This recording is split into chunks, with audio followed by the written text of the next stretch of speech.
Ladies and gentlemen, welcome back to UG Capital Venture. I'm CJ. So right now we're going to go into a brief overview into the crypto market as a whole. Then we're going to talk a little bit about some bullishness in Cardano, okay, in the Cardano ecosystem.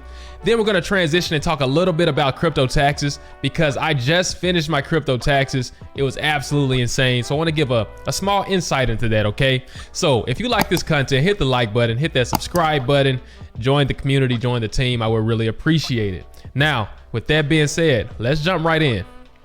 So let's first take a look at the crypto fear and greed.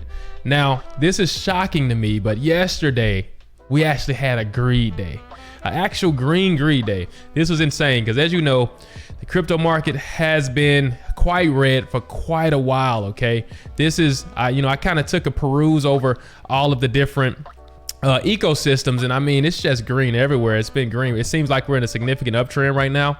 I don't know how long that will last, but as you all know, I'm long term in crypto. I don't really care about the short term at all. Okay, I'm gonna hold my crypto 10 years plus. I honestly plan to never sell the crypto that I own. I will only trade. Okay, so any money that I've converted to crypto will never go back to fiat ever. It will remain crypto. I might move it around, but I will never turn it back to fiat ever. Okay, I'm that much of a believer in cryptocurrency. Now, as you can see, we've been on a significant downtrend. If you look here, we've been on a significant downtrend since November, and that's the crypto market as a whole.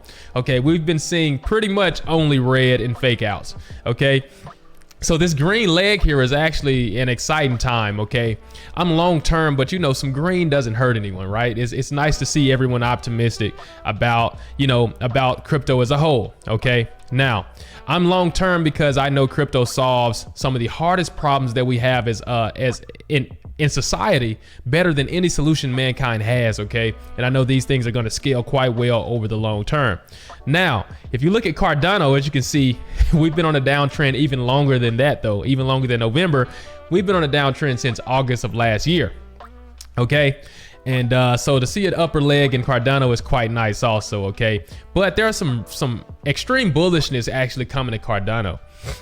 Okay, there are many reasons, but the one that's really fascinating me, that's really fascinating me right now is Milkomeda. And Milkomeda is a layer 2 scalability option, or more so a layer 2 EVM sidechain for Cardano. And all that means is one can take a dApp from Ethereum and port it over to Cardano seamlessly, okay, using this sidechain. And what that pretty much means is now, instead of rewriting everything, an existing dApp, Ethereum dApp can pretty much move over, okay, without much work. This also means new developers can actually develop in the Cardano ecosystem without ever touching Haskell code at all. They can actually just use Solidity, which is the native language for smart contracts in Ethereum. Okay, so this is super fascinating. This is very fascinating stuff. I've read through the entire white paper, and some of the important highlights to me are going to be around EVM compatibility.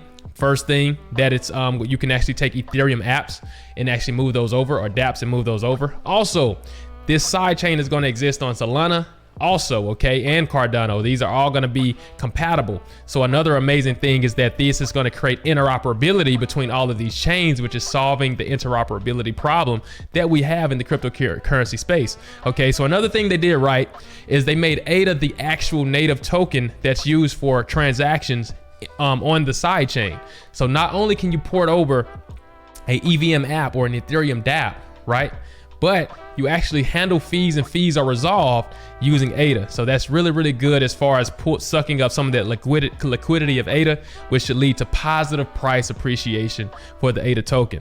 Another thing they did correct, okay, is regarding optimistic rollups. Now, the thing about, so as we all know, there are two types of rollups. You have ZK rollups and optimistic rollups. Those are the two predominant types, okay? Optimistic rollups are extremely fast, okay? Hence the name. There's optimism between Milkomeda and the Cardano blockchain, okay? So once transactions pass through, they're non-computational. So all that means is, imagine we send 1,000 transactions to Milkomeda, okay?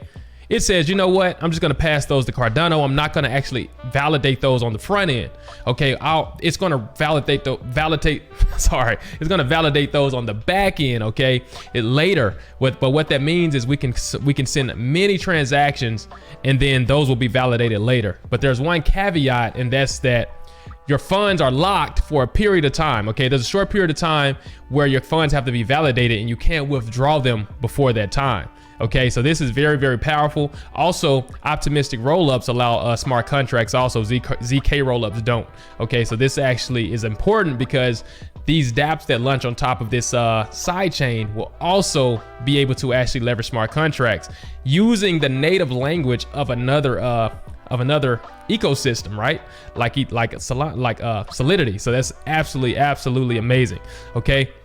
Now, one thing that I do not like, or is a concern or a red flag to me, is TVL. So if you can imagine, right, Milkomeda, it's a side chain, okay? It's actually using the ADA token. So dApps come over from another ecosystem, they're launched in the Cardano ecosystem technically on this side chain, okay? Leveraging the ADA token for transactions. You would expect that as these dApps suck up TVL, this TVL would be allocated to the Cardano smart chain or the Cardano blockchain. But what I've noticed is when I take a look at DeFi Llama, there's a drop in TVL since Milkomeda launched, okay? This is a red flag, and I had to investigate this a bit more.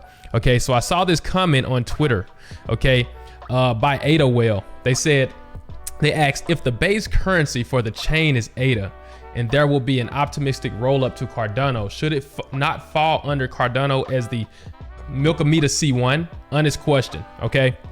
And it makes perfect sense, right? They're pretty much asking that, hey, since there's an optimistic roll up to Cardano and Cardano is really the consensus layer for all of these transactions, shouldn't all TVL on Milkomeda be under Cardano in DeFi Llama, okay? And pretty much named as Milkomeda C1, okay? And the response from DeFi Llama is this: if in the future there's an optimistic rollup and the security is shared between Cardano, then the TVL will be put under Cardano, okay? So here's my opinion on this, okay?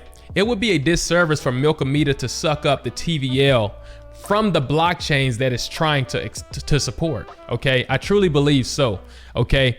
I believe that Milkomeda is going to be willing to actually make the adjustments necessary to actually ensure that TVL is locked under the native blockchains that it is built on top of, okay? I think this only makes sense. This makes sense technically, but also business-wise, right? It wouldn't make sense. Harming the community that you're trying to help would probably be a bad business decision. So I think they're incentivized to actually do this, to actually do whatever it takes for the TVL to be locked under Cardano, and for when it's built on Solana, when Milkomeda is actually integrated with Solana, I think they'll be open to actually having the TVL allocated to Solana under the Milkomeda C1, you know, label, okay? So I think that's going to happen. Now their answer is that here they said if optimistic rollups ever happen, and from my understanding reading the white paper, optimistic rollups is already a part of Milkomeda, so that's already check marked. But they mentioned if security is shared, okay, there's a gray area there. So that's something that I'm going to research a bit more and follow, okay, because there's some gray area in what they mean by security being shared, because technically security, there are a lot of ways to do this, okay? So I don't know which approach they're actually going to take. You know, I would imagine that the consensus layer would take bulk transactions from Milkomeda and actually store those in chunks and actually do history, you know, pretty much save history that way, and that would be considered, in my opinion, shared security. Okay, but either way, we'll keep track of that and we'll see what happens over time.